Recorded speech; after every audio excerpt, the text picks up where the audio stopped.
Saludos a todos. Esta es la tercera entrega de una serie de videos sobre creepypastas provenientes de la Unión Soviética. Después de ver este, les sugiero que no se pierdan los videos previos sobre el mismo tema. Pueden encontrar la colección completa y no olviden suscribirse. Ahora, vamos a las historias. Prepárense para disfrutar.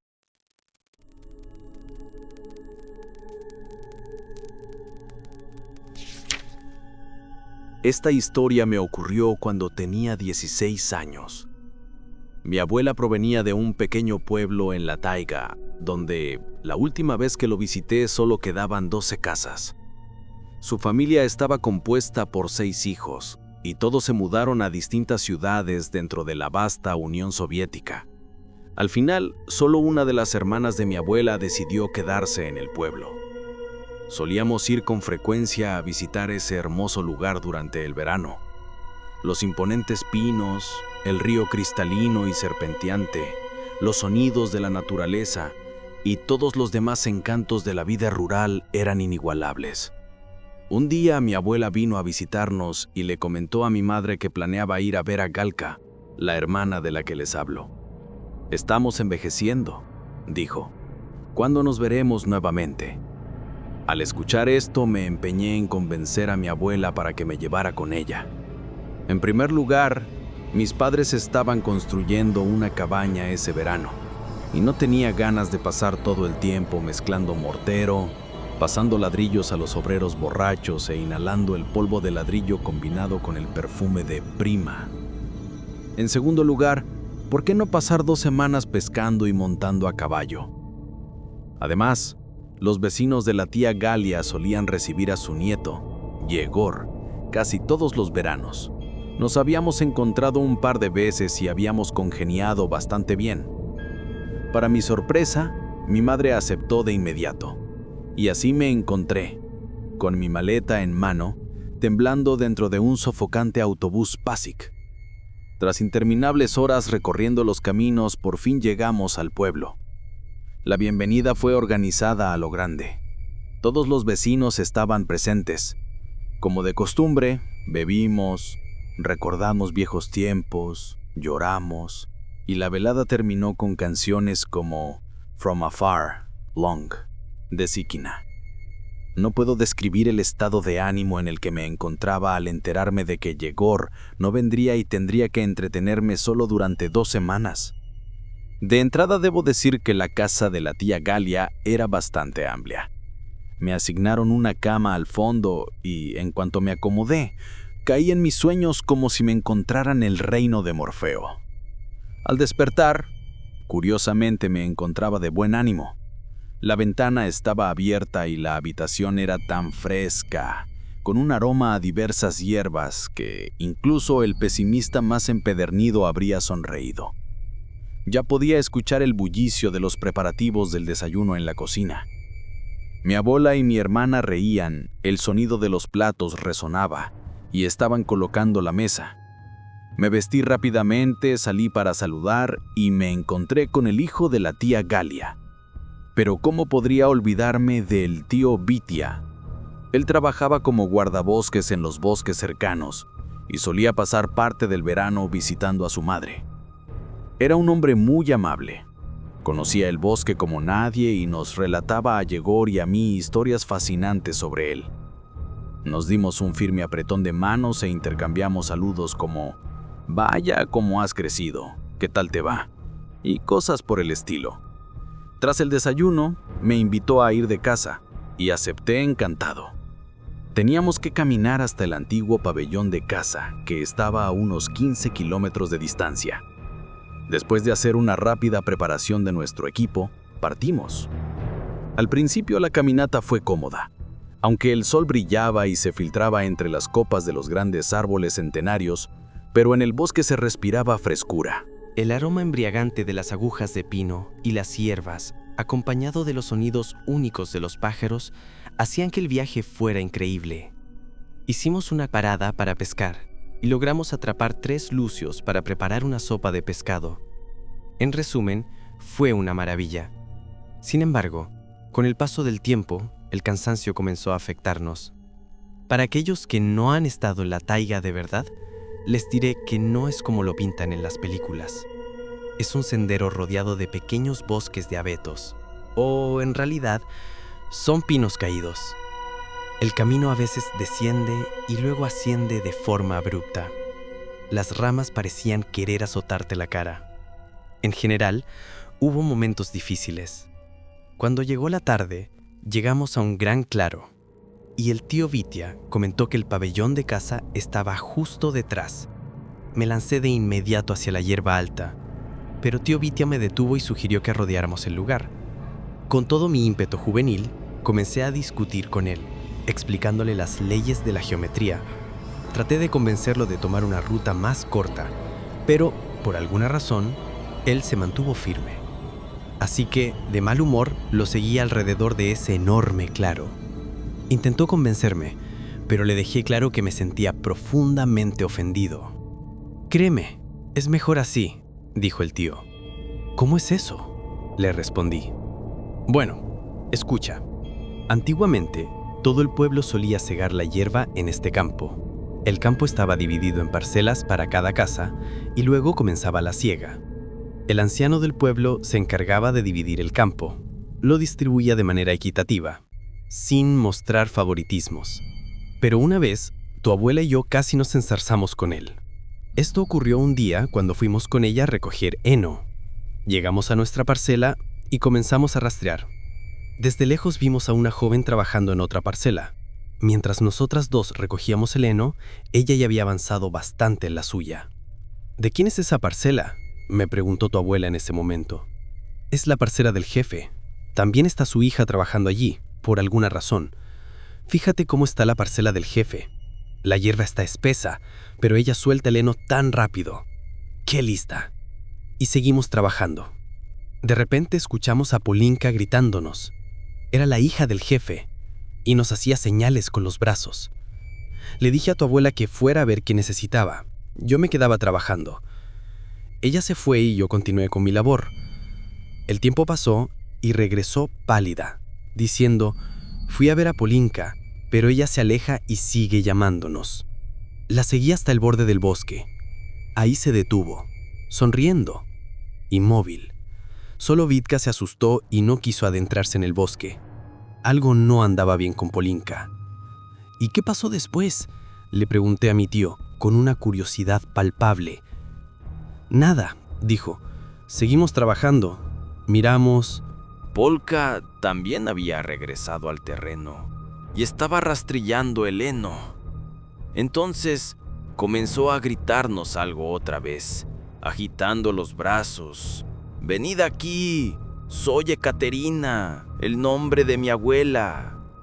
Yo le dije: «No la mires, seguro que el calor te afectó». Así terminamos la jornada. Miramos alrededor y la hija del jefe ya se había marchado. Volvimos al pueblo.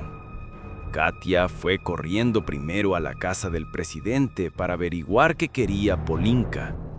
Yo me quedé en casa y empecé a desenganchar el caballo, cuando de pronto tu abuela irrumpió corriendo y exclamó: «Vitia, era el diablo y está rugiendo». «¿Qué diablo?», le pregunté. «¿De qué estás hablando?». Aquella mañana, Polinka se había ido con su padre al pueblo en el coche de la granja colectiva. Me quedé inquieto, aunque una pequeña duda persistía. Quizás se trataba de una broma pesada. Calmé a tu abuela, seguí con mis tareas y pronto me olvidé del asunto. De repente, escuché un coche detenerse frente a la casa del presidente y vi que él y su hija bajaban. Más tarde, el conductor me contó que, efectivamente, habían pasado todo el día en el pueblo. Las siguientes veces que fuimos a segar, no ocurrió nada extraño, pero al parecer, solo con nosotros. Los aldeanos empezaron a decir que ahí veían todo tipo de personas, algunas conocidas, otras no, e incluso a ellos mismos. En una reunión de la granja colectiva, Antes de que sucediera algo peor, acordaron trasladar la siega a otros campos. Por fortuna, había algunos más, aunque menos extensos, pero nada fuera de lo común. ¿Y todo desapareció?, pregunté. Sí, nadie volvió a notar nada, respondió el tío Vitia. Bueno, ya casi hemos llegado, dijo. En efecto, se divisaba una pequeña cabaña cerca, justo al otro lado del campo. Hace poco, unos 2 meses atrás, durante una de mis rondas, me vi a mí mismo en este campo. ¿A ti mismo? ¿Cómo es eso? Así, sin más. De repente estaba ahí frente a mí, mirándome fijamente. Tenía una leve sonrisa en el rostro y levantó la mano débilmente como diciendo: «Ven aquí», contó el tío Vitia. ¿Y tú qué hiciste? Me di la vuelta, me quedé sentado un rato y luego seguí caminando. No vi nada ni a nadie más. Francamente sentí un escalofrío recorrerme el cuerpo y me invadió una sensación extraña porque estaba justo al lado del lugar donde habían ocurrido todas esas historias. Perdido en mis pensamientos, ni siquiera noté que ya habíamos llegado. Empezaba a oscurecer. Encendimos una fogata, preparamos una sopa de pescado con lo que habíamos atrapado, charlamos un poco y bebimos algo. Sabía que el tío Vitia no contaría a nadie lo del aguardiente casero, y comenzamos a prepararnos para dormir. La cabaña de casa era una construcción de troncos sin ventanas, con una gran puerta y 2 literas. Me dormí casi al instante, pero desperté al escuchar pasos afuera. ¿Por qué no puedo dormir?, pensé, hasta que noté al tío Vitia sentado junto a una lámpara de queroseno, haciéndome señas para que guardara silencio. Me incorporé también, sin sentir miedo. Por alguna razón, creí enseguida que se trataba de un oso que había olfateado el campamento y venía a revisar lo que la gente había dejado. Estábamos protegidos por las sólidas paredes de la cabaña con una puerta resistente y un cerrojo firme, además de estar armados, pero de pronto todo quedó en calma. Entonces escuchamos a alguien caminando alrededor de la choza. Silencio otra vez, y luego un golpe en la puerta. Comencé a temblar con fuerza. Mi corazón latía tan rápido que parecía a punto de salirse de mi pecho. Sin embargo, el hombre se mantenía sereno y atento. ¿Quién es?, preguntó. No hubo respuesta, solo el leve arrastre de pies y algunos golpes en la puerta. El sudor me corría por la frente y apreté con fuerza el arma entre mis manos. ¿Quién es?, repitió. Gente buena, déjenme entrar. Se oyó una voz ronca desde afuera. Solo necesito agua y que me muestren el camino. No tenemos agua, no conocemos el camino. Siga adelante y tenga cuidado, respondió el tío Vitia. Déjenme entrar, insistió la voz, acompañada de fuertes golpes en la puerta. ¿Qué está pasando?, pregunté con la voz temblorosa. No lo sé, respondió el tío Vitia. Pero no había sombra de pies ni piernas. Señaló el espacio entre el suelo y la puerta. Miré, pero no vi nada, aunque la puerta seguía sacudiéndose bajo los golpes. Me siento mal, murmuré, con un nudo en la garganta. Las sienes me dolían tanto que sentía que la cabeza iba a explotar. Los golpes continuaron, junto con la voz repitiendo «déjenme entrar». Luego comenzaron a golpear con tal fuerza que pensé que la puerta no resistiría. Fue lo último que recordé antes de perder el conocimiento. Desperté al amanecer. El tío Vitia estaba junto a la puerta abierta, fumando nerviosamente. Me contó que aquel horror se prolongó hasta que salió el sol, y entonces todo quedó en silencio. Empacamos rápidamente nuestras cosas y nos marchamos. Nunca volví a internarme en la taiga, pero una pregunta seguía rondando mi mente. ¿Qué fue eso? ¿Y qué habría pasado si hubiéramos abierto la puerta? El pueblo ya no existe. Algunos se marcharon con familiares a la ciudad. La tía Galia murió de causas naturales, aunque eso ocurrió después de que 2 personas desaparecieran misteriosamente del lugar. Historia 2. Kilómetro 71. Hace unos días mi abuelo me relató esta historia. Él nació en un pequeño poblado del lejano oriente, tan diminuto que nunca llegó a tener un nombre propio. Solo lo conocían por el nombre del andén del kilómetro 71, desde donde había que caminar media hora por un sendero gastado por los lugareños para llegar al asentamiento, adentrándose en la taiga. En otro tiempo, el lugar donde se encontraba ese poblado albergó uno de los tantos campos del Gulag. Era un campo relativamente pequeño, con capacidad para apenas unos cientos de prisioneros, cuya labor era asegurar el funcionamiento del ferrocarril. Sin embargo, en 1946, tras la misteriosa desaparición del subcomandante de ese mismo campo, se tomó la decisión de cerrarlo y trasladar a los reclusos a otros puntos. No obstante, alguien debía seguir manteniendo ese tramo de vía férrea. Así fue como nació aquel pueblo sin nombre. Una cálida mañana de verano, mi abuelo, que por entonces tenía 13 años, salió a pescar junto a sus 2 amigos, Misha y Yura, a un pequeño lago cercano. El camino hacia el lago bordeaba el bosque y solía estar bastante transitado. Pero ese día decidieron hacerlo más interesante. En lugar de seguir el sendero habitual, se adentraron por el bosque. Mientras caminaban entre los árboles, observaban los troncos caídos y admiraban la belleza del bosque del lejano oriente. Estaban tan absortos en su exploración que no se dieron cuenta de que se habían perdido. Por fortuna, eran chicos fuertes, acostumbrados al campo, y aunque estaban algo asustados, no entraron en pánico. Misha, el mayor de los 3, con sus 14 años, y también el más valiente, les ordenó seguir siempre en línea recta.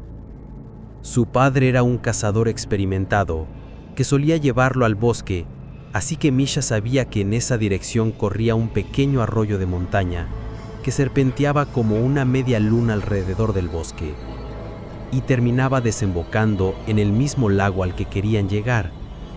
Por lo tanto, si avanzaban hacia ahí, no podrían perderse demasiado. Siguieron su consejo y caminaron decididos durante horas, esperando a escuchar el murmullo del agua. Finalmente, lo oyeron a lo lejos y, emocionados, corrieron hacia el arroyo para refrescarse después de la larga caminata. Pero su alegría duró poco. Mientras corrían, Yura tropezó con algo y cayó con un grito. Los otros 2 se quedaron paralizados por la sorpresa y en un instante corrieron hacia el lugar donde su amigo había estado un segundo antes. Allí descubrieron un agujero perfectamente redondo, excavado en la roca. Yura no se veía, pero su voz se escuchaba claramente desde abajo. ¡Yura! ¿Estás bien?, gritó Misha, confundido. «Sí, solo me golpeé fuerte», respondió el chico con un gemido. «Tranquilo, te sacaremos de ahí enseguida», dijo Misha. Pero por más que lo intentaron, no lograron alcanzarlo. Ni siquiera la rama más larga que pudieron romper llegaba hasta Yura, que seguía gimiendo desde lo profundo. El tiempo pasó rápidamente y antes de que oscureciera por completo, decidieron regresar al pueblo en busca de ayuda. Siguieron el curso del río hasta llegar al lago y de ahí corrieron lo más rápido que pudieron de regreso al pueblo, llegando cerca de la medianoche. Al contarle a sus padres lo ocurrido, recibieron una reprimenda, como era de esperarse, pero eso no les importó demasiado. Estaban mucho más preocupados por su amigo, solo y atrapado en algún rincón del bosque, bajo una losa de piedra. A propósito de esa losa con el extraño agujero circular, parecía un dolmen. Para quienes no lo sepan, los dólmenes son antiguas estructuras funerarias que existen no solo en el lejano oriente, sino también en muchas otras partes del mundo donde habitaron antiguas civilizaciones. Al parecer, los chicos habían encontrado uno de ellos. Después de escuchar el relato, los aldeanos se reunieron rápidamente en una de sus casas, tomaron todas las herramientas disponibles y se prepararon para internarse en el bosque. Sin embargo, entonces intervino una anciana nanay. Al enterarse de los dólmenes, comenzó a lamentarse y relatar una antigua y espantosa leyenda sobre espíritus malignos que habitaban en ellos. Lo contó con tanta intensidad que incluso los hombres adultos empezaron a sentirse incómodos. En fin, aunque aquello sucedió en tiempos soviéticos, la gente aún conservaba sus supersticiones, por lo que decidieron esperar hasta el amanecer para ir a prestar ayuda. Y así fue. A la mañana siguiente, cuando por fin llegaron al escondite del niño, y para su espanto, no hallaron a nadie, incluso los hombres más serios comenzaron a lamentarse como la anciana Nanay y a recordar sus historias. Gritar dentro del agujero no sirvió de nada. Nadie respondía, así que decidieron descender, pero el orificio era demasiado angosto para que un adulto pudiera pasar, y ninguno estaba dispuesto a dejar que su hijo bajara allí, de modo que resolvieron ampliarlo. No obstante, la tarea resultó mucho más ardua de lo que imaginaban. La losa tenía por lo menos 1 metro de grosor, así que les tomó casi todo el día abrir una abertura lo bastante grande. Cuando por fin lo lograron, y uno de los hombres descendió con una cuerda, solo encontró la gorra gris de Yura, abandonada sobre el suelo de piedra húmeda, y a poco más de 1 metro, otro agujero negro. Descubrieron entonces que lo que habían excavado era solo una pequeña parte de un dálmen enorme. Debajo de la losa, había una cámara cuadrada de unos 5 por 5 metros y en las paredes y el piso de esa habitación se abrían una docena de huecos similares, cada uno conduciendo a un destino desconocido. Durante varios días, los padres de Yura mantuvieron la esperanza de que su hijo siguiera con vida, creyendo que quizá había caído o se había refugiado en alguno de esos túneles. Pasaron días y noches allí, aguardando su regreso. Cuando finalmente perdieron toda esperanza, los hombres del pueblo se reunieron y sellaron el lugar, enterrándolo para siempre, no fuera que alguien más cayera en él. Y con eso, todo parecía haber terminado. Una historia más entre tantas. Un niño cayó en un agujero y desapareció. Hay miles de dálmens repartidos por el mundo, pero el asunto no era tan simple. Unos 5 años después de aquel incidente, cuando mi abuelo estaba por ser enviado al servicio militar, cerca de un andén con el curioso nombre de Kilómetro 45, los maquinistas de un tren hallaron a un joven. Resultaba difícil calcular su edad a simple vista, pues estaba muy delgado y desfigurado, aunque su voz aún conservaba un timbre juvenil. Naturalmente, los padres de Yura se interesaron en el caso, y al enterarse del hallazgo, acudieron sin demora al hospital del distrito donde lo tenían ingresado. Y sí, era Yura. Parecía él, pero al mismo tiempo no lo era. No quedaba rastro del niño alegre y vivaz que había desaparecido 5 años antes. Sus ojos azules se habían transformado en vacías cuencas, y carecía de ambas manos. Sin embargo, lo más aterrador fue el cambio en su espíritu. Había perdido por completo la cordura hablando sin cesar acerca de un Dios que vivía en carne y hueso, de personas fallecidas hacía mucho tiempo y de otras que aún no habían nacido. Incluso mencionó al propio subcomandante del campamento. Por las noches lo atormentaban horribles pesadillas y solía gritar desesperadamente, entre maldiciones y oraciones, tan alto que todo el hospital podía escucharlo. Finalmente, decidieron trasladarlo a un hospital psiquiátrico. 3 años más tarde, cuando mi abuelo regresó del servicio militar, se enteró de que Yura había muerto. O mejor dicho, no murió, sino que se quitó la vida. De alguna forma consiguió abrir la ventana de la sala y lanzarse desde el 5º piso. Cuando los enfermeros llegaron hasta él, aún respiraba, y en sus labios quedaron unas palabras que por alguna razón mi abuelo nunca olvidó, y que ahora también llevo conmigo. Él me llama, y voy hacia él. ¿Y tú, qué harás cuando también te llame? Historia 3. La mujer del bosque. Ocurrió en 1951. Yo tenía 12 años. Todavía era un niño, aunque ya me consideraban lo bastante grande. Teníamos un perro llamado Indus, mezcla de husky con mestizo. Tenía alrededor de 3 años. Mi padre lo había traído cuando era apenas un cachorro débil y enfermo, en pleno invierno, y lo cuidó hasta que se recuperó. Desde entonces se convirtió en su inseparable compañero, pues mi padre era cazador. Aquellos días de octubre eran cálidos y secos, y mi padre decidió llevarme con él de caza. Planeábamos recorrer el bosque durante un día, pasar la noche allí y regresar a casa al amanecer. Temprano, mi padre tomó su escopeta, una mochila con algo de comida sencilla, y juntos nos internamos en el bosque. Mi madre salió a despedirnos. En Poscotina nos detuvimos un momento. Nos despedimos y continuamos el camino.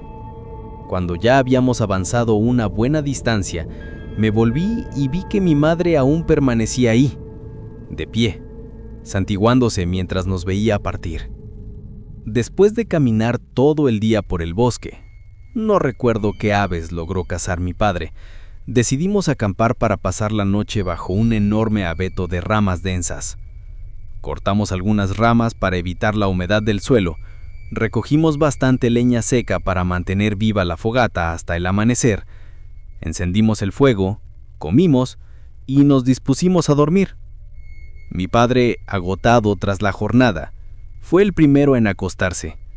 Había vuelto de la guerra con heridas y el cansancio se notaba en su rostro. Indus y yo permanecimos junto al fuego. La oscuridad lo cubría todo. Más allá del resplandor de las llamas, no se distinguía nada, y un silencio sepulcral dominaba el entorno, como si la vida misma se hubiera detenido. De repente, en medio de ese silencio, se escuchó un crujido, luego el estrépito de un árbol al quebrarse y un golpe seco contra el suelo. Me volví y vi que el gran abeto bajo el cual dormía mi padre se había partido por la mitad y había caído sobre él. Corrí gritando, llorando, intentando ayudarlo. Pero ¿qué podía hacer yo siendo solo un niño de 12 años? Mi padre exhaló un suspiro ronco y luego todo quedó en calma otra vez. Solo el chisporroteo del fuego rompía el silencio. Lloré por largo rato intentando apartar las ramas para alcanzar el cuerpo de mi padre. Indus, a mi lado, rascaba el suelo con las patas y gemía bajito. Entonces escuché una voz suave que me llamaba. «Niño, no llores». Me giré y al borde de la luz del fuego vi a una mujer. Llevaba una larga túnica negra y un pañuelo oscuro que le cubría la cabeza y los ojos, ocultando su rostro. Permanecía de pie, inmóvil, sin acercarse al fuego. En ese instante ni siquiera se me ocurrió pensar de dónde había salido. Me sentí profundamente aliviado de no estar solo.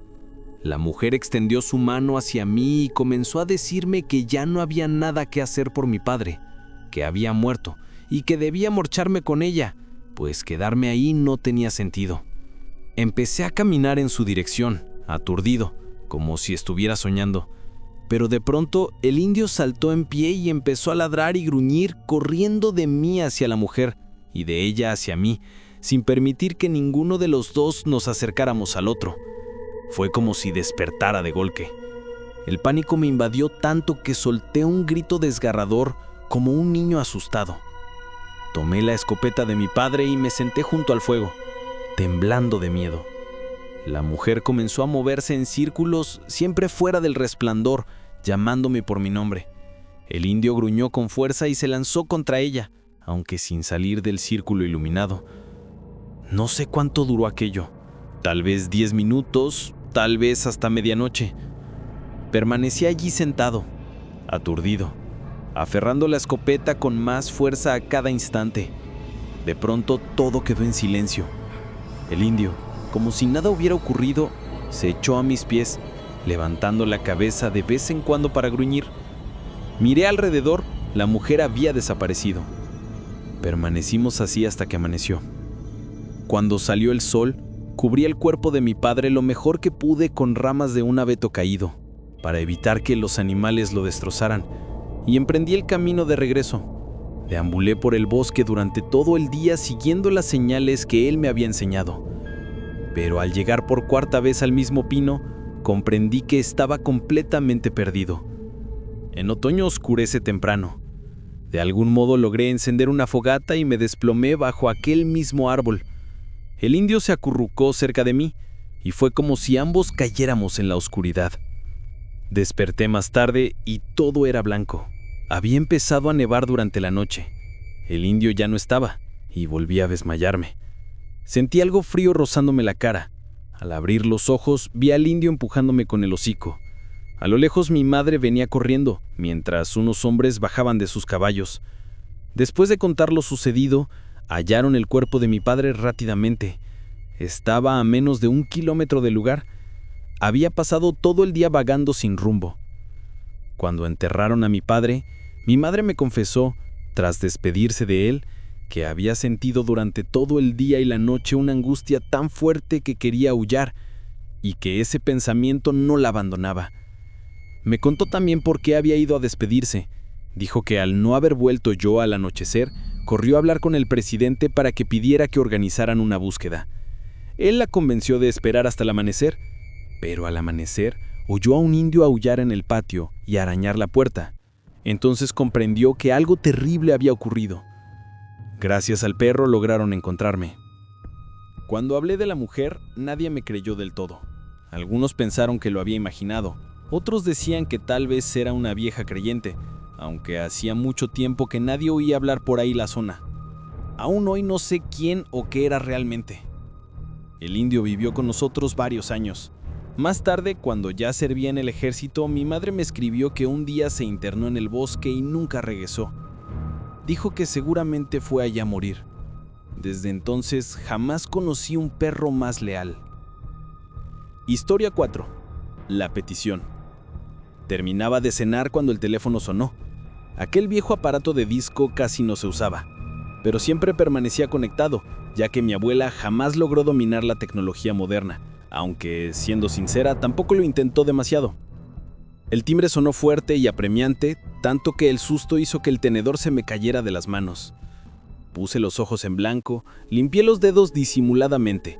Por suerte, mamá no me vio y salí al pasillo. Sobre una mesita, bajo el espejo, descansaba el teléfono rojo brillante. Un cable negro en espiral colgaba al levantar el auricular. «Hola, Pavel Grigorievich», preguntó una voz joven desde el otro lado. Me descubrí mirándome con curiosidad en el espejo. No, no es mi abuela. Este es el número correcto.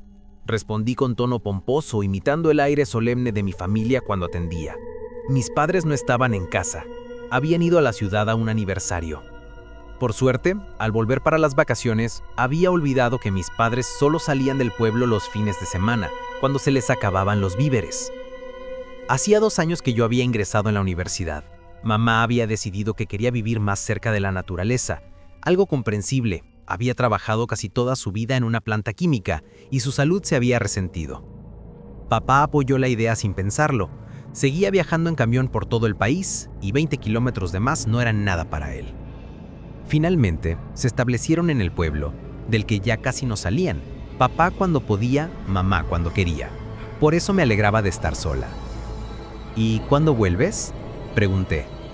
Prometimos regresar a las 10. ¿Y qué te pasa? Déjame contarte lo que necesitas. La muchacha del otro lado suspiró profundamente. Con resignación, como si acabara de ponerse al hombro una mochila pesada que pronto tendría que cargar otra vez. Eres Vadik. Vadim, lo corregí. Tal vez no me recuerdes, soy Sasha, la hija de Svetlana Petrovna, de Zabolotie. Ah, ya entiendo. Hola. ¿Ocurrió algo? La tía Sveta era muy buena amiga nuestra. Solíamos comprarle miel y leche. Y cuando llegaba el frío y las mujeres tenían menos quehaceres, hacía bordados con mamá y asistía al club de la biblioteca del barrio, donde se reunían para esas tonterías, como decía mi padre. Aún no lo sé. Sasha volvió a suspirar.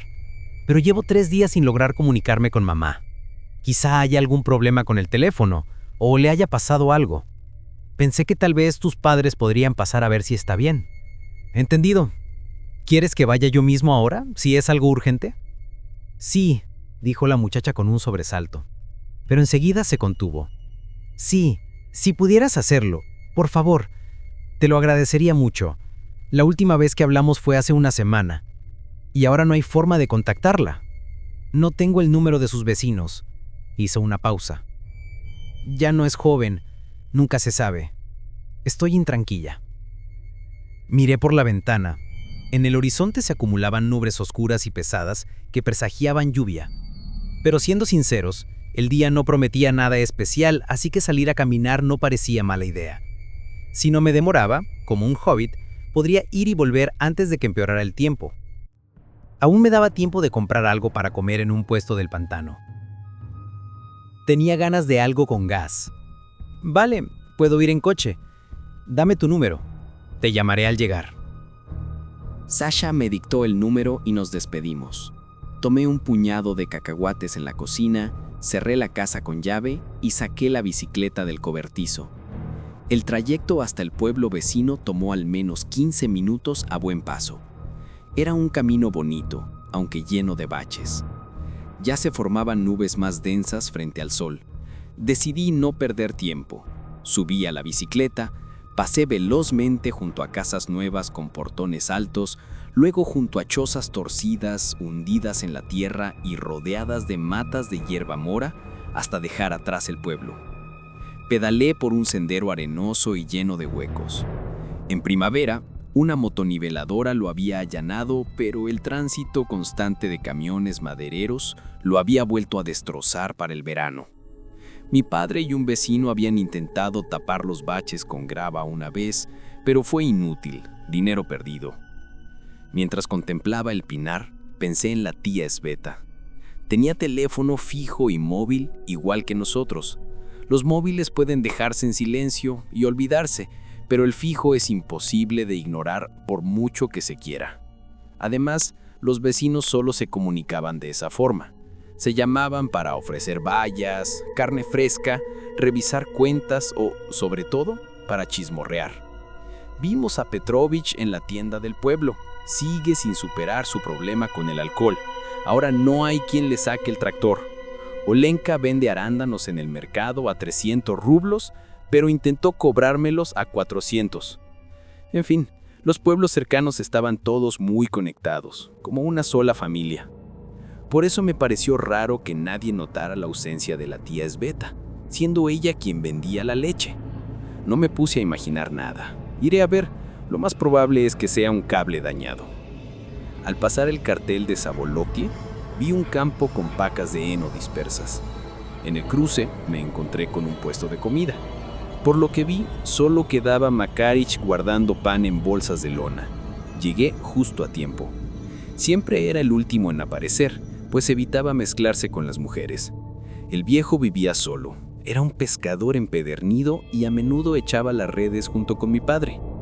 «Hola, Makarich», dije, bajándome de la bicicleta y tendiéndole la mano. Makarich, como un cigarrillo entre los labios, me la estrechó. «Hola, muchacho, ¿dando un paseo?» Tomé en silencio una botella de Duchesse y le pagué a la vendedora. Ella me miró con desaprobación y contó el cambio. No importa, murmuré, bebiendo con ansia un trago de la botella. Mientras tanto, la mujer saltó al suelo, cerró deprisa las puertas del camión y subió. Sasha llamó a la tía Sveta, dice que no contesta. Makaric y yo nos apartamos del camino mientras el conductor maniobraba. Un instante después, el camión desapareció entre una nube de polvo. Coloqué las bolsas del viejo en el maniral y entre el ruido ensordecedor de los camiones nos encaminamos hacia las casas. Vaya sorpresa, parece que hoy Svetka no vino. Por lo general pasa por aquí a comprar el pienso, ya que en la cooperativa cuesta menos. Las golondrinas volaban rasantes sobre los campos, el viento se hacía más fuerte y las nubes se acercaban rápidamente. Lo más seguro era que terminara empapado. ¿Y tú no le compras la leche?, pregunté. ¿Para qué quiero leche?, replicó Makaric ofendido. No soy un niño. Desde que falleció mi abuela no he vuelto a probarla. ¿Entonces vas a ir a ver a Svetka? Sí, quiero asegurarme de que todo esté bien. Por cierto, tu teléfono fijo funciona. Funciona, respondió mientras se rascaba la barba gris. Vi a Svetka cuando vinieron los técnicos, añadió. Lo miré con interés. Su gorra estaba torcida, casi cayéndosele de la cabeza, y me di cuenta de que nunca había visto al viejo sin ella. ¿Qué técnicos?, pregunté. El pantano está a punto de desbordarse. Parece que la primavera volvió, dijo él. El agua ya está alcanzando los huertos. Y su terreno está en una zona muy baja. Entiendo, resumí. Bueno, se quedaron husmeando un par de días y luego se marcharon. Ella les gritó al parecer. Tal vez les cobraron demasiado. No lo sé. Ya tengo bastantes líos con las patatas. No puedo ni mantenerme al día con las malas hierbas. Solo me dedico a recoger los bichos. Bueno, iré a ver cómo está. Nos acercamos a la casa de Makaric. Había detenido la moto y me disponía a quitar las alforjas cuando negó con la cabeza. Vamos juntos, así vemos si necesita ayuda. La verdad, eso mismo quería proponerle. No era ningún ingenuo, así que no descartaba la posibilidad de hallar un cadáver en la vivienda. Hacía calor, y quién sabe, tal vez la mujer había sufrido un infarto o algo similar. Sospechaba que Sasha también temía eso en el fondo. Apoyé la moto en la farsala. Sin darme cuenta, el sol quedó oculto tras las nubes y el paisaje se volvió más oscuro. Siempre me había gustado el momento previo a la lluvia. El viento empezaba a soplar trayendo un alivio esperado, y al fin podía abrir los ojos sin entrecerrarlos por culpa del sol. Todo el pueblo ansiaba el aguacero. Las cosechas estaban muriendo por la sequía. Pasamos frente a la casa de Petrovich, donde un tractor descansaba en el patio, y luego frente a otras viviendas con las ventanas abiertas de par en par. Cuando llegamos al terreno de la tía Sveta, comenzaron a caer las primeras gotas. Intenté mirar por una rendija de la valla mientras Makaric abría el portón como si fuera suyo. Un sendero de manzanos conducía a una casa blanca de ladrillo de 2 pisos. Había flores por todas partes y entre los arbustos asomaban figuras decorativas de yeso. Apenas pisamos el camino cuando sonó una cadena. Se oyó un ladrido suave. «Siomka», llamó. «Somos de casa».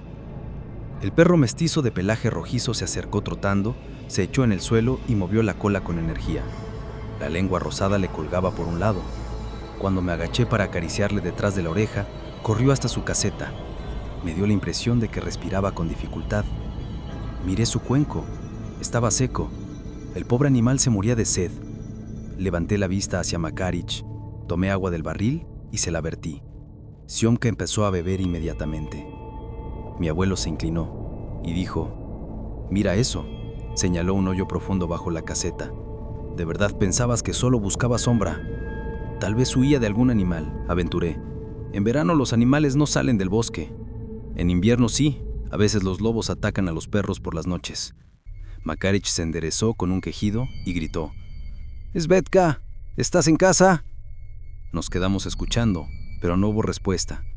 Ningún sonido, ni dentro ni fuera, solo el viento que agitaba las copas de los árboles. Incluso los saltamontes se habían callado. Observé la puerta manchada. Bajo el cielo encapotado las ventanas parecían negras. Ni una luz, ni siquiera el destello de un televisor. Un mal presentimiento me recorrió el cuerpo. No podía asegurarlo, pero intuía lo que íbamos a encontrar. «Bueno, entremos entonces», me dijo Makaric dándome una palmada en el hombro. El porche crujió con tristeza bajo nuestros pasos. La cadena volvió a sonar y miré al perro. Estaba acurrucado en su refugio. Tal vez no fuera el calor lo que lo mantenía ahí. Suspiré y seguí al viejo hasta el pasillo. Había cubos de agua sobre bancos largos y botellas de leche de 3 litros asomando de ellos. Moscas volabuteaban bajo el techo.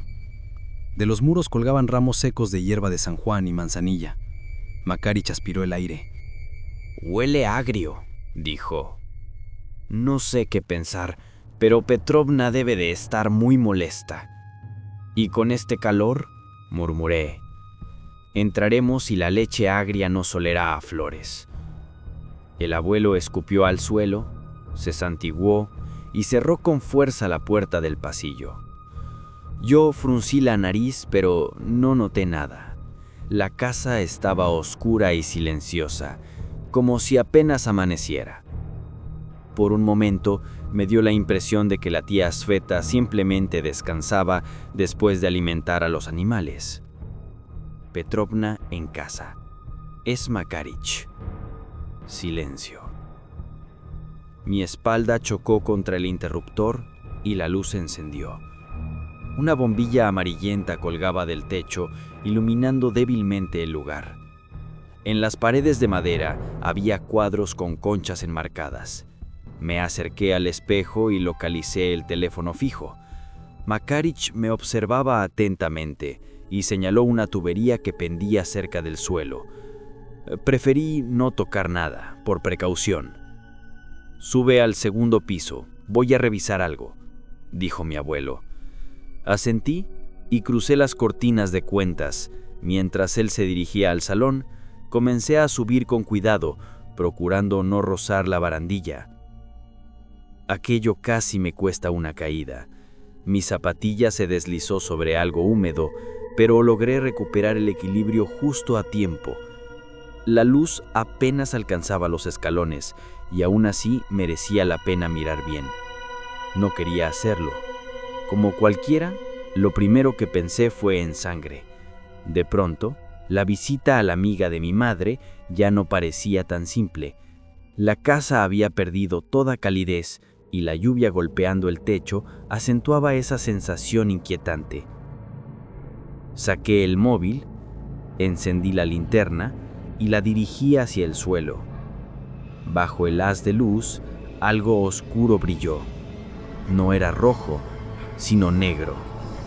Había suciedad esparcida por los escalones, en las paredes y la baranda. Era tierra. Procurando no tocarla, ni siquiera con las manos, subí hasta el rellano donde estaban el baño y el dormitorio. Estábamos de visita.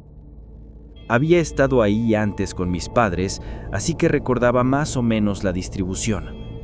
La puerta del baño estaba entreabierta, la ducha vacía, las toallas colgando rectas, los rollos de papel higiénico perfectamente ordenados.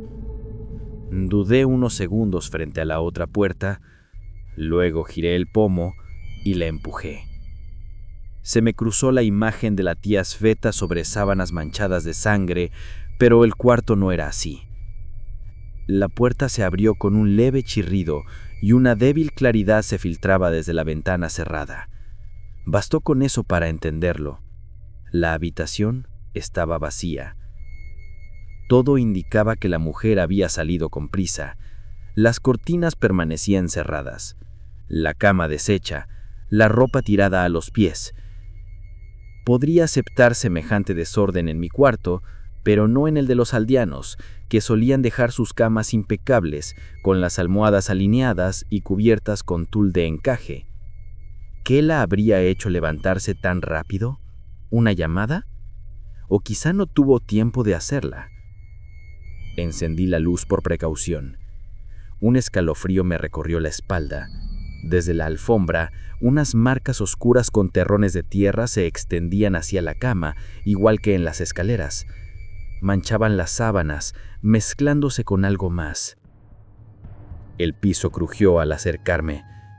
Me incliné y noté movimiento bajo la manta. ¿Qué diablos es eso?, murmuré al estremecerme al ver un gusano negro retorcerse. Un instante después lo comprendí. Una sanguijuela. ¿Cómo había llegado ahí? Antes de terminar de pensarlo, Otra surgió de entre las sábanas y luego una tercera. Levanté la colcha, conteniendo las náuseas. Había decenas. Se movían amontonadas, arrastrándose unas sobre otras, y de pronto comenzaron a dirigirse hacia mí, brillando bajo la luz tenue. ¡Dios mío! Retrocedí de un salto, con el corazón latiendo con fuerza. ¿Qué estaba ocurriendo? ¿Cómo podían estar en la cama y además en el segundo piso? Sentí una repulsión profunda. Salí corriendo del dormitorio, con la piel erizada, como si esos bichos aún se deslizaran sobre mí. Bajé las escaleras a toda prisa. ¡Makarich! ¡Makarich!, grité. El viejo apareció desde la oscuridad, con el ceño fruncido. ¿La encontraste?, preguntó con voz dura. No, se ha marchado, dijo él santiguándose, como si la tierra se la hubiera tragado. Anda, revisa el granero. Yo voy a ver a Avdotia. No sabía quién era Avdotia y ni siquiera tuve tiempo de preguntar porque la puerta se cerró de golpe tras él. Me quedé mirando hacia la cocina, de donde provenía una corriente de aire. Lo más sensato era salir de la casa, pero mi curiosidad pudo más que el miedo. Con pasos lentos avancé hacia las habitaciones. Un relámpago iluminó el cielo, seguido de un trueno que estremeció el aire. Un olor extraño, mezcla de hierba húmeda y podredumbre, emanaba desde la cocina. El sonido de la lluvia apagaba mis pasos. Cuanto más me acercaba, más crecía la tensión dentro de mí. La casa, sumida en penumbra, ya no parecía la misma desde la última vez, como si algo esencial hubiera cambiado. Entonces sentí una gota correr por mi tobillo. Me agaché para secarla. Me quedé mirando el suelo reluciente. Si no fuera por las ondas que se extendían sobre la superficie, habría creído que era barniz, pero se trataba de agua. Cuando sentí mis zapatillas empaparse, salí del letargo. Di unos cuantos pasos largos hasta llegar a la cocina, donde me quedé nuevamente inmóvil. Estaba completamente anegada. Me faltó el aire al ver las paredes. El moho había invadido el papel tapiz floral empapado. Manchas obscuras y verdosas, parecidas a las figuras extrañas de las pruebas de Rorschach, subían hasta el techo. No podía imaginar una explicación lógica para aquello. Sí, Makarich comentó que la tía Sveta tenía pensado rellenar el pantano. Tal vez algo salió mal durante el trabajo y por eso el agua alcanzó la casa. Pero el moho no se propaga tan deprisa. Y ni hablar de lo que había en la cama superior. Mi vista recorría los armarios, la mesa, donde gordas moscas se arrastraban entre los platos, la estufa, y finalmente se detuvo en el refrigerador. Entre los imanes colgaba un papel con un número de teléfono bajo la nota «Recuperación de tierras». Lo tomé por precaución. Al salir de la cocina, eché un vistazo hacia el salón, pero el ruido que llegó desde ahí me hizo desistir. No quería averiguar qué estaba provocando esos ruidos. No me habría sorprendido ver insectos saliendo debajo del piso. Corrí hacia la lluvia cubriendo la cabeza con las manos. Enseguida gotas heladas comenzaron a golpearme. Parecía que el cielo se partía en rocas, que el hierro resonaba y las nubes se arremolinaban como un abismo. Siomka movía la cola bajo el banco. Su mirada, donde se reflejaba Nadezhda, me recordó que Asha aún esperaba mi llamada. No sabía qué decirle, porque yo mismo no entendía nada. Debo revisar el establo, pensé. La tía Sveta tenía 2 vacas y temía que hubieran muerto con el calor sofocante de los últimos días. Pero al rodear la casa y abrir la puerta indicada, las encontré tumbadas, aunque vivas. En sus ojos se reflejaba un cansancio extremo. Un olor nauseabundo me golpeó de lleno. Por suerte, la ventana con mosquitera estaba abierta de par en par. No quedaba ni rastro de agua en los grandes abrevaderos, solo restos de hierba pegados a las paredes. Al verme, las vacas mugieron con tristeza, estirando el cuello. «¡Vivas!», murmuré, aliviado, acariciando el hocico de una de ellas. pero entonces noté el agua que comenzaba a subir desde el fondo del establo. Y solo entonces observé que la mosquitera estaba cubierta de sanguijuelas. Miré los ojos abiertos de las vacas y una a una las saqué al huerto, junto a los manzanos. A cada una le di un cubo de agua. Siomka salió del hoyo y empezó a ladrar y brincar, feliz de no estar sola. ¿Dónde se habrá metido la tía Sveta?, pensé, mientras sacaba del bolsillo el papel con el número. Todo lo que ocurría en aquella casa parecía tener relación con las obras de drenaje. Ellos debían saber algo. No habría vuelto a entrar en esa casa ni aunque me lo pagaran con oro, de haberme quedado bajo el techo de aquel cobertizo. Marqué el número. El teléfono sonó. Tal vez el ambiente me había afectado porque me descubrí fingiendo ser un investigador. ¿Hola? ¿Otra vez tú?, dijo una voz masculina con un tono molesto. Hola, respondí, improvisando. Soy el sobrino de Svetlana Petrovna. ¿Sobrino? ¿Y para qué llamas? ¿Vienes a quejarte también? Sabía que los hombres del pueblo despreciaban la debilidad, así que adopté un tono firme, aunque no me salía natural. Nadie se ha quejado conmigo. Llamo porque mi tía Sveta ha desaparecido, y usted fue la última persona con quien habló. ¿Desaparecido? ¿Cómo que desaparecido? Eso mismo. Me dijeron que ella lo contrató, pero que tuvieron desacuerdos. Oye, replicó rápido el hombre, si estás insinuando que terminamos mal, te ofrezco disculpas. Es verdad, no nos separamos de la mejor manera, pero no teníamos idea de que faltara nada. ¿Qué ocurrió entre ustedes? ¿Fue por el dinero? Del otro lado se escuchó un profundo suspiro. El pago estaba acordado. Todo quedó claro desde el inicio, pero no esperábamos toparnos con un hallazgo.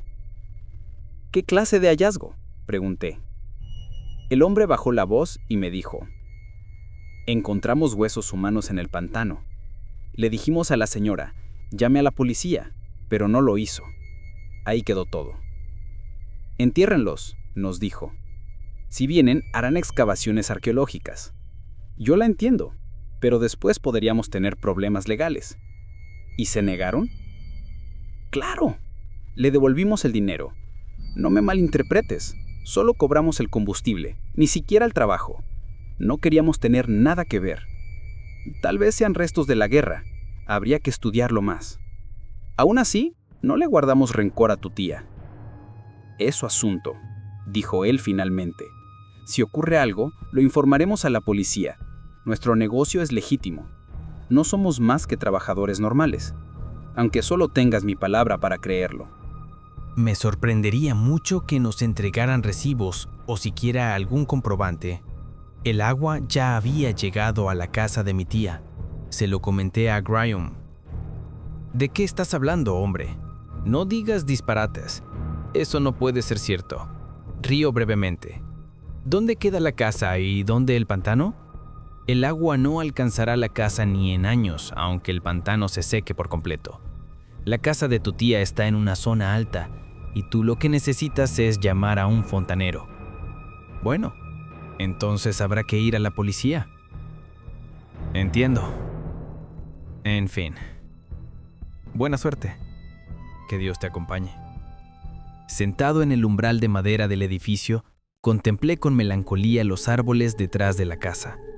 Lentamente, como si soñara despierto, guardé el teléfono en el bolsillo. El ambiente me causaba una sensación extraña. Parecía como si ni el día soleado ni Makarech que me había acompañado hubieran existido nunca. Todo se desdibujaba, como un sueño que se desvanece. Un fragmento de pesadilla se había infiltrado en mi vida, como si hubiera abierto la puerta equivocada por accidente. Avancé con prisa, sin pasar por la casa de Svetlana Petrovna, esa mujer amable y sonriente del jardín florido, sino dirigiéndome directamente hacia un lugar distorsionado, la cruda realidad. La lluvia aumentó. Ya se habían formado charcos en los senderos cercanos a la vivienda. Los sonidos de vida humana y animal se habían desvanecido por completo, como si las enormes gotas los hubieran clavado al suelo. Volví la vista hacia el fondo del jardín e incorporé. La ropa empapada se me pegaba al cuerpo, pero la sola idea de haber traído un abrigo o un impermeable me erizó la piel.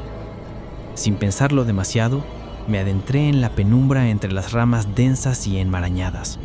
Sabía perfectamente hacia dónde debía ir. Detrás de los árboles se alineaban más de 10 colmenas iguales. Las abejas no volaban bajo la lluvia, así que continué sin miedo a ser picada. Tras las colmenas, comenzaba un campo de patatas que descendía hacia el pantano. El viento y la lluvia doblaban las altas hojas, lo que me permitió distinguir las profundas huellas de una excavadora que recorrían el campo en paralelo. La seguí, observando cómo descendían cada vez más, hasta que el techo de la casa desapareció tras mí. Solo quedaban los arbustos que se inclinaban hacia el pantano. Confieso que por un instante la angustia me invadió.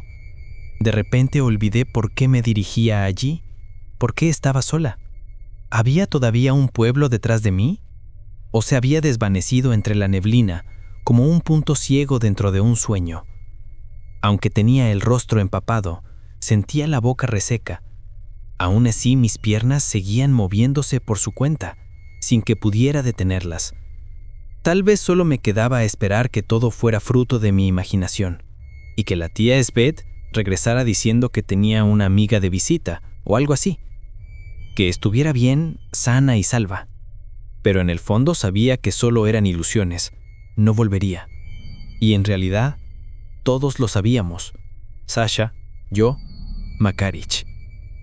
Al divisar la pasarela inclinada entre espesos matorrales de cálamo, me desvié del sendero. Ella, la pasarela, se extendía hacia un lado, sobre montones de barro. Más adelante, delgados troncos de abedul, sin hojas ni ramas, emergían del agua. Esto quedaba más lejos. Aquí, junto a la pasarela, las ramas delgadas y quebradas se entrelazaban con tocones podridos. Solo unos pocos árboles habían logrado sobrevivir al pantano. Las viejas tablas crujieron bajo mis pies. No me sorprendió ver el barro esparcido sobre ellas, pero avancé con cautela, sintiendo cómo mi cuerpo se tensaba sin querer. Observé la superficie del agua, cubierta de fango verdoso. A diferencia de un río, un pantano siempre evocaba algo muerto, algo que acecha. Por más que se diga, esas aguas estancadas, capaces de tragarte y borrar tus huellas como la boca de una planta carnívora, son aterradoras. El pantano sabía ocultar sus secretos con maestría. Ahora, grandes gotas de lluvia hacían burbujear la superficie y yo miraba el claro que se extendía debajo. Cuando un relámpago atravesó el cielo, un débil resplandor brilló bajo el agua. Me arrodillé, me incliné y conteniendo el aliento aparté el barro verde con la mano que se me pegó enseguida a la piel. Entonces la vi, una mano hinchada y pálida. Me enderecé de golpe y observé cómo se movía apenas bajo el agua agitada. Debería haber gritado y corrido a buscar ayuda, pero no podía apartar la vista de aquella visión espantosa. Para quien estaba del otro lado todo había terminado, no había prisa. ¿Era esa falta de curiosidad lo que hacía que la gente mirara tanto tiempo a los muertos en un funeral? Contemplar tanto tiempo este rostro inmóvil. Yo también quería seguir mirando. Quizás no deseaba estar allí cuando comenzaran a sacar el cuerpo. Me incliné de nuevo sobre el muelle, hipnotizada. Tina corrió hacia mí y la aparté sin pensar. Bajo la gruesa capa de agua, un rostro se hizo visible. El cabello gris flotaba como un halo alrededor de la cabeza. Lo que vi me dejó paralizada. Los truenos y la lluvia se desvanecieron. El viento cesó. Ante mis ojos surgió la imagen espectral de la muerte y no pude apartar la mirada. Queriendo ver mejor a la mujer, tal vez por última vez, me tumbé boca abajo y bajé la cabeza. Un tirón repentino en el cuello me hizo reaccionar. Alcancé a mirar hacia abajo justo cuando un dolor agudo me atravesó. Una mano helada me agarró del cabello y me arrastró al agua. Un grito escapó de mi garganta, pero se ahogó enseguida bajo la presión del agua. 2 ojos sin color aparecieron frente a mí. Todo mi cuerpo tembló, pero unas garras frías como hierro me rodearon el cuello. Me invadió un pánico que jamás había sentido, primitivo, visceral. Sentí que el corazón estaba a punto de detenerse, y ojalá lo hubiera hecho. Otra mano presionó mi cabeza y solté otro grito ahogado. Me debatí con desesperación, en vano. Burbujas de aire escapaban de mi boca, ascendiendo lentamente mientras me hundía junto al cadáver en las oscuras profundidades. Muerto, pero de algún modo vivo. Entre el ardor del miedo y el agua invadiendo mis pulmones, el mundo se distorsionó. Se volvió negro. Era el final. Un agarre en mi nuca se unió a los dedos helados. Creí que me destrozarían, pero de pronto una mano se aferró a mi camisa. Me arrastraron hacia arriba con todas sus fuerzas. Con el último aliento, alcé la cabeza. La agonía que venía borró mi temor y vi a Makarich. Me miraba desde arriba, sosteniendo mi cuerpo inmóvil con ambas manos. Cuando nuestras miradas se cruzaron, Makarich asintió. Se quitó la gorra y me izó con rapidez, como si fuera un balón inflado. En el instante siguiente, el aire llenó mi pecho, demasiado para mis pulmones ardiendo. Salí disparado sobre la pasarela. Dolía el impacto, dolían las manos que me habían sujetado, las manos del muerto. Dolía por dentro. No sabía en dónde centrarme. Lo primero que vi al abrir los ojos fue el cielo, metálico, plano, sin nubes de tormenta. Seguía ahí. Creí que me ahogaba, dijo una voz desconocida, jadeando. Apenas lo conseguí. Debo admitir que esperaba ver a Makarich. Al darme la vuelta y quedar boca arriba, encontré el rostro de un hombre alto y calvo. El pánico me dio fuerza. Intenté incorporarme, pero vomité agua turbia. Makarich seguía junto a nosotros. El hombre negó la cabeza. Nuestro Makarich ha muerto, dijo con un suspiro. No, hay que sacarlo. Está ahí. Makarich está tendido en su cama. Otra voz sonó sobre mí. Una anciana con un impermeable verde de goma estaba detrás. El abuelo murió y te salvó. Anda, aparta, Andrei. Ayúdalo, dijo alguien. El hombre me levantó y me arrastró hasta la hierba. Por la conmoción, las palabras de aquella gente apenas se formaban en mi cabeza. Temblaba, quizás por el miedo, quizás porque la adrenalina me abandonaba, o por ambas cosas a la vez. Desde el muelle llegaban susurros. Fue entonces que comprendí quién era. No entiendo, dije, revelando mi confusión. Me estaba sacando del agua. No lo sé, respondió Andrei encogiéndose de hombros.